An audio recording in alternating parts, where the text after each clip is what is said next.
The metallic click echoed through the dim kitchen like a gunshot in the dead of night. My hand froze on the pantry handle, the cold brass biting into my palm as I tugged again, harder this time. The words slammed into my mind, sharp and unyielding, sending a jolt of fury through my veins that made my heart stutter. Who the hell locks a pantry in their own home? But this wasn't just any home. It was mine, or at least it had been, before Sarah slithered in like a shadow, turning everything I touched into forbidden territory. I stood there in my faded nightgown, the linoleum floor icy under my bare feet, staring at the small padlock glinting under the faint moonlight filtering through the window. It wasn't just a lock. It was a declaration of war, a silent scream that I didn't belong here anymore. My throat tightened, hot tears pricking my eyes, but I swallowed them down.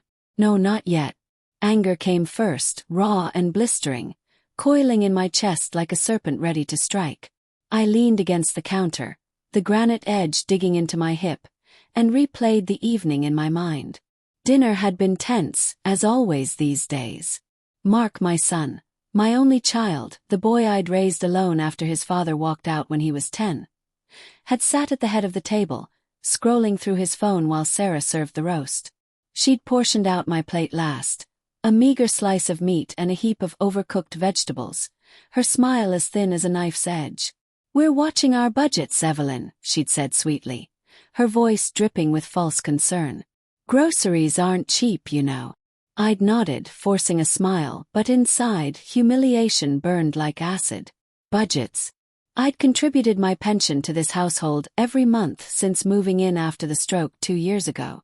I'd sold my little cottage to help with their mortgage, thinking family meant sharing. But Sarah saw me as a leech, an intruder in her perfect suburban kingdom. The clock on the wall ticked softly, mocking me. 3:17 a.m. insomnia had driven me downstairs, a gnawing hunger in my stomach that matched the emptiness in my heart. I'd craved a simple cookie, something sweet to chase away the nightmares of loneliness that plagued me since Harold's death. But now this. The lock was new, installed without a word. I could picture Sarah doing it, her manicured fingers twisting the screws while Mark was at work, her lips pursed in that self-righteous way. Did she think I wouldn't notice? Or worse, did she want me to? The thought ignited a spark of resentment that flared into obsession. How dare she? This was betrayal, pure and simple, locking me out of the heart of the home, reducing me to a beggar in my son's house. I sank into a chair at the kitchen table, the wood creaking under my weight, and buried my face in my hands. Denial washed over me first, a feeble wave trying to douse the fire. Maybe it was a mistake. Maybe Mark had done it for security, though what thief would target canned beans and flour? No, this was Sarah's handiwork. I'd seen the signs building for months, the way she'd rearrange my things in the guest room. My room, without asking, the passive-aggressive notes on the fridge about keeping things tidy, the whispers to Mark when they thought I was asleep. "She's eating us out of house and home," I'd overheard her say once, her voice laced with venom. Heartbreak clawed at me then, a deep, aching wound. Mark, my sweet boy, had changed since marrying her 5 years ago. He used to call me every day, bring flowers on Sundays. Now he avoided my eyes, mumbling excuses when Sarah's barbs flew too close.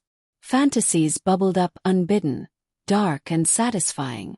I imagined confronting her at breakfast, yanking the key from her necklace, did she wear it like a trophy, and smashing the lock with a hammer, or slipping something into her precious herbal tea, watching her squirm.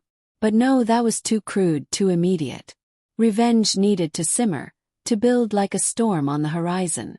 Doubt crept in, whispering that I was overreacting, that at 68, I was just a bitter old woman clinging to the past. Was I the problem? Had I overstayed my welcome, my stories of the old days boring them, my habits, leaving crumbs on the counter, forgetting to rinse the dishes, driving her mad? Guilt twisted in my gut, cold and insistent. I tried to help, cooking meals, folding laundry, even babysitting their dog when they traveled. But nothing was enough for Sarah. She wanted me gone, erased from their lives like a stain. The house breathed around me, the fridge humming softly, the distant creak of settling beams upstairs where they slept in oblivious bliss. I rose, my joints protesting, and padded to the window. The backyard stretched out under the stars, the garden I'd planted last spring now overgrown with weeds. Another subtle dig from Sarah, who'd forgotten to water it. Obsession took hold then, a relentless tide. I needed to know why. Why the lock? Was it just the food or something deeper? I recalled the day she'd moved in, all wide-eyed innocence, hugging me tightly. "I'm so glad to have a mom again," she'd said, her own parents long gone. Lies all of it. She'd wormed her way in, turning Mark against me with her manipulations. "Your mom's so needy," I'd heard her coo to him once. Needy. After everything I'd sacrificed. Morning light began to bleed into the sky, a pale gray that matched my resolve. I wouldn't confront her yet. No, I'd watch, plan. Cold resolve settled over me like frost on glass. I'd remove the lock at dawn when the house was still asleep, and leave a letter she'd never forget. But what would it say? Not just accusations, something that cut deeper, exposing the rot beneath her perfect facade. I thought of the secrets I'd glimpsed, the late-night phone calls she took in the garage, the way her eyes darted when Mark asked about her girls' nights. Was there someone else? Or was it the pills I'd found hidden in her drawer, the ones for anxiety or worse? Doubt flickered again. Prying into her things made me no better than her, but resentment drowned it out. She deserved this. I crept upstairs, the stairs groaning like old bones, and slipped into my room. The air was stuffy, scented with lavender from the sachet I'd made myself. I sat at the small desk, pulling out paper and pen, my hand trembling slightly. The words flowed in my mind, brutal and honest. Admissions of my pain, revelations of her hypocrisies. But I paused, fear gripping me. What if Mark sided with her? What if this drove him away forever? Moral conflict raged inside. Was revenge worth the risk? Yet, as the first birdsong pierced the dawn, I knew I had no choice. The lock wasn't just metal. It was the final straw, the betrayal that demanded justice. Downstairs again, the kitchen bathed in soft light, I fetched the screwdriver from the junk drawer. Quietly, so quietly. The lock came off easily, the screws loose as if mocking the flimsiness of her barrier. I placed it on the counter, a silent accusation, and tucked the letter inside the pantry, propped against her precious organic oats. My heart pounded, a mix of terror and exhilaration. Would she scream, cry, or worse, laugh it off? Suspense coiled tighter as I imagined her face, the dawn light revealing the truth she'd tried to hide.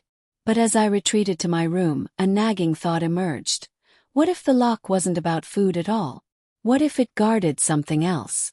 The idea planted a seed of curiosity, one that would bloom into something far more dangerous. The house stirred to life hours later, the aroma of coffee wafting up the stairs like a false promise of normalcy. I lay in bed, feigning sleep, my ears straining for the moment of discovery. Footsteps, Sarah's light, purposeful tread, descended then paused. A sharp intake of breath, the clatter of the lock hitting the floor. "What the?" Her voice was a whisper, laced with confusion and budding anger. My pulse raced, a thrill of cold resolve surging through me. This was it, the payoff I'd fantasized about in the sleepless hours. But beneath it, guilt gnawed. Had I gone too far? The letter was no mere note. It was a scalpel designed to dissect her secrets and lay them bare. She didn't scream, not at first. Instead, the pantry door creaked open, and silence stretched, taut as a wire. I pictured her unfolding the paper, her eyes scanning my careful script. "Dear Sarah," it began, "you've locked me out one too many times. But locks can't hide what's rotting inside."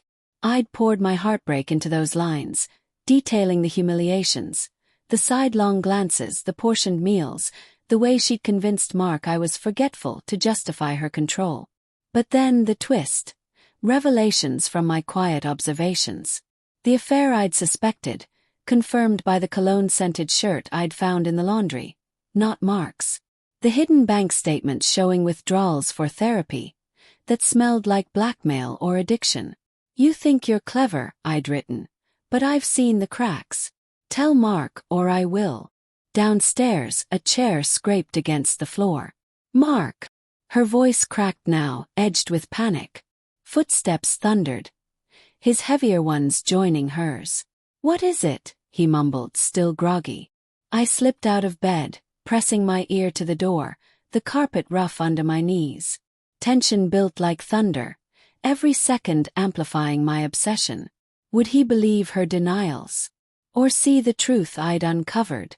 This letter," Sarah stammered, her words tumbling out. "Your mother's lost it. She broke the lock, accusing me of ridiculous things." Her tone shifted, manipulative as ever, laced with feigned hurt.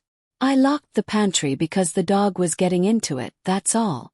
But this affairs, money, it's paranoia, Mark. We need to talk about options." Options. The word hit like a slap, resentment flaring anew. Nursing home. Eviction. My hands clenched, nails digging into palms. But doubt whispered, was I paranoid? The cologne could be innocent, the statement's a mistake. Moral conflict tore at me. Revenge felt justified, yet poisoning their marriage. Was that me? A monster born of betrayal. Mark's voice rose, confused. "Mom wouldn't let me see." Paper rustled. Silence again, heavy and ominous. Then a low exhale. "Sarah, what's this about withdrawals? And the shirt, I remember smelling that. Explain." Her response was a sob, theatrical and desperate. "It's not what you think. The money was for a surprise for us. And the shirt? A friend's. Your mom's twisting everything because she resents me. She's always hated sharing you." Lies, layered like her personality. Sweet on the surface, rotten beneath. I crept downstairs, hovering in the hallway shadows. The kitchen light spilled out, illuminating their figures. Mark at the table, letter in hand, face etched with betrayal. Sarah pacing, wringing her hands, her perfect bob disheveled. "You locked the pantry on her?" Mark asked, voice hardening.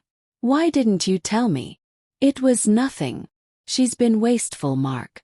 We can't afford." "Enough." He stood, chair toppling. The sound jolted me, a cinematic crash that heightened the suspense. My heart ached for him, caught in the crossfire. Guilt surged. Had my revenge shattered him too? But then the twist unfolded, shocking even me.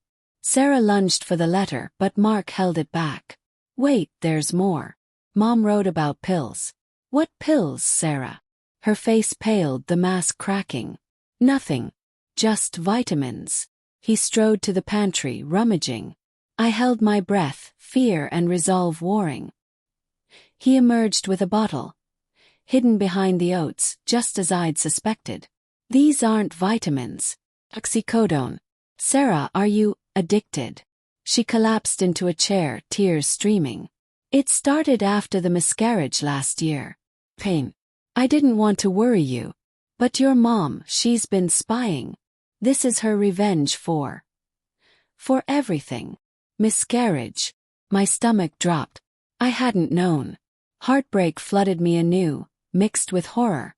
Had my probing uncovered a tragedy, not just deceit? But the affair, the cologne, the calls, those weren't grief. Mark's voice broke. "Miscarriage. Why didn't you tell me?" "I couldn't. You were so distant, always defending her." Her words twisted the knife, blaming me. He knelt beside her, but his eyes were cold. "And the affair? Is that grief too?" Silence. Then a whisper. "It was once. I was lonely." The admission hung in the air, a bomb detonating. Mark recoiled, face ashen. "Get out." "What?" He gasped. "Out. Now." His voice was steel, echoing my own resolve. She fled upstairs, sobbing. Mark slumped, head in hands. I emerged then, the floor creaking my arrival. He looked up, eyes red. "Mom. How did you know?" I sat beside him, hand on his shoulder. I watched. Listen. It broke my heart too. But as he hugged me, whispering thanks, a final twist pierced me. Guilt overwhelming. My revenge had delivered justice, but at what cost? The house felt emptier, the dawn light harsher. Poetic, perhaps, her lock broken, her secrets unlocked. Yet in the quiet, obsession faded to regret. Had I won or just deepened the fractures? Days later, with Sarah gone, Mark and I rebuilt. But the letter's shadow lingered, a reminder that betrayal begets betrayal, and revenge, no matter how sweet, leaves a bitter aftertaste.